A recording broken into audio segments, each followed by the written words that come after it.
nakapaggawa na ako ng ng dough. So papalamanan ko na lang siya dahil parating daw yung amo ko ngayon, yung babae, na yung Biyernes na. Kala ko ng Biyernes na nakaraan ng uwi nila, ito pala pangalawang Biyernes na, ito pala yung uwi niya. Kung kailan na mag day off na ako, saka naman sila na uwi.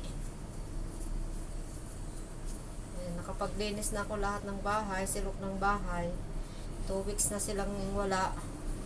Parating sila ngayon ng mag-ina. Minesage lang ako ng amo kong lalaki na nasa trabaho. Kaya binilisan ko gumawa ng ganito kasi wala silang siopaw na bago. Ngayon lang ako gumawa ng bago kasi pag maaga siya, titigas yan sa pag ma-stack yan sa ref, pangit pag matagal, titigas, pangit na ng lasa. Ayan, ito yung zucchini ulit. Ito kasi meron sa amin zucchini na isa, tapos itlog, tapos ligyan ko siya ng ng walnuts. Nagkuha ako sa walnuts sa amo. Hindi ko na pinaalam na gumawa ako ngayon, pero malalaman niya din ito pag nag-serve na ako ng pagkain niya na sa umaga. Saka makikita na yan sa ref mamaya pagdating nila. Maaga daw sila uuwi, kaya maaga ako magluluto ng dinner. Kala ko mamayang dinner pa sila uuwi pag mag-dinner na agad. Tapos nag-message ulit si sir, agahan ko daw makapagluto para ipasyal ko daw yung bata ulit sa park.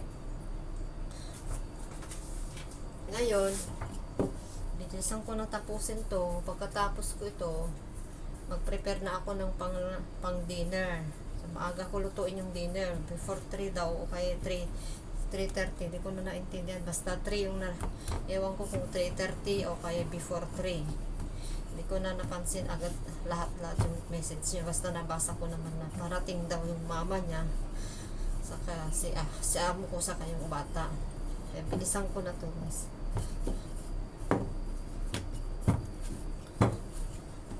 Yung gawin namin pag walang pasok yung bata, maaga ko ako pinapaluto ng dinner. Saka na lang kami uuwi pag dinner time na. Luto na yung pagkain nila na iwan ko. Kasi magtatrabaho pa yung nanay niya yun. Alam ko magtatrabaho pa yun sa niya. Work from home kasi siya. Kaya yun, hindi niya masikaso yung bata. Ako magbabantay dun sa paglalaro niya.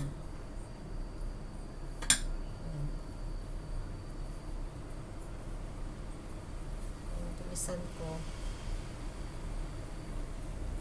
kasi ito yung pang breakfast nila. Wala na yung bread. Saka hindi naman may ligyan sa amo ng bread. Yung bata lang, saka si sir, saka ako lang. Si madam, sa maselan sa pagkain.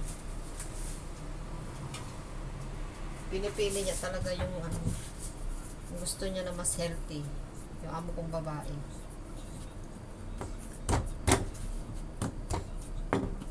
Na lang, konti lang yung gagawin ko na ito, 3 baso eksakto. Kasi dati 3.5. Kasi konti lang yung zucchini, maliit lang yung zucchini na ginawa ko yan. Dinagdagan ko lang siya ng itlog.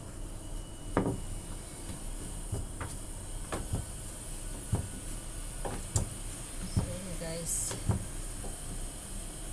hindi na makita yung hindi ko na sinet yung cellphone ko sa lagayan niya, guys. Nandiyan yung stand ng cellphone ko. Ano pa pangalan yun?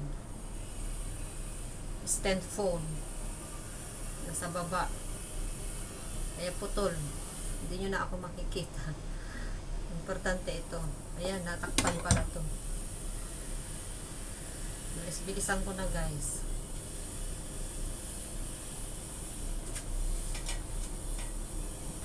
Kasi maglilinis pa ako ng mga gulay.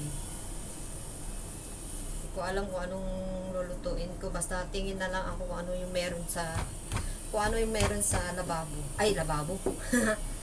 Anong meron sa ref? Bakit lababo kung sinabi?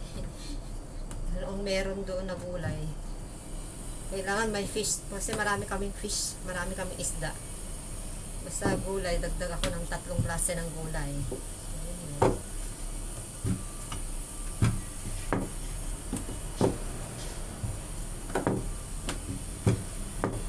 Hindi na ako makapagligo guys. Mamayang gabi na siguro ako magligo. O kaya mamaya, pagkatapos ko magluto. Kung hindi pa sila makarating, maligo na ako. Pinipili ko yung may nuts siya. Kasi binilang ko tong nuts. Marami naman. Pwedeng tig-2. Kailangan may lagay kong nuts. Kasi yung paborito ni Amo, kailangan yung may nuts. Kasi yun, kailangan sa katawan kasi yung nuts eh. Kaya lagi sila may nuts.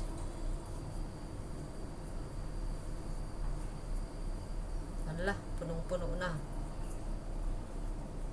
Ala. May butas na guys. May butas na. Ala. Nagbutasan ko na guys. Ala. Malaki kasi. Ay, madami kasi nilagay ko. Ayan. May ano pa. May 6 pa. Yung nagawa ko doon, 6 din. 12. So, 12 piraso lang. Kadalasan ginagawa ko ito nasa 20 plus. 22. 21, 22. Ngayon, binawasan ko talaga. Para mabilis lang ako matapos. Basta lang may pangkain sila bukas sa susunod na araw. Dito sila sa weekend. Pero amo ko lalaki, uuwi yan siguro bukas. Kasi siya yung magdadala ng mga pagkain namin dito.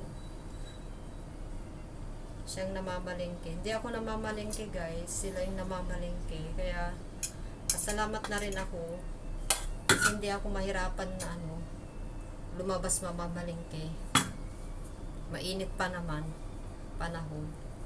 Mahirap magdesisyon doon. Mag-budget, di ba?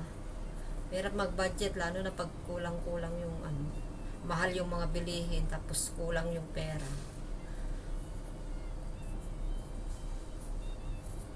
Ayan. Sana na. Isa pa. Kay ko na yun.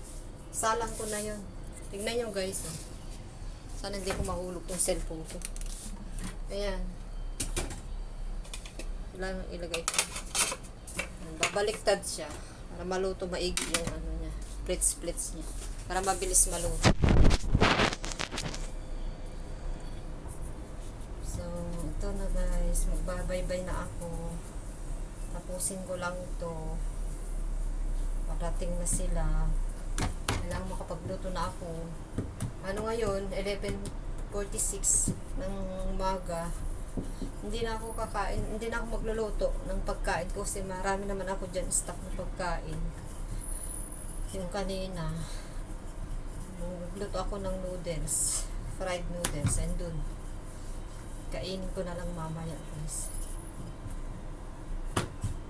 Pag nagutom ako.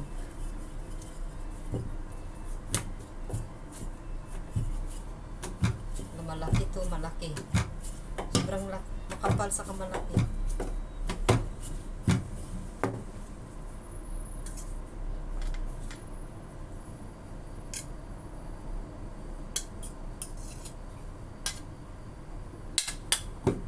Ala. Ayan. Sumasakit yung tiyan ko guys. Ewan ko pa. Kumain kasi ko ng malamig yung prutas. Blender ko siya. Parang sumakit. Ay, patayin ko na to guys. Kasi kailangan ko ng mag-CR. Mag-CR ako kanina. Wala namang lumabas.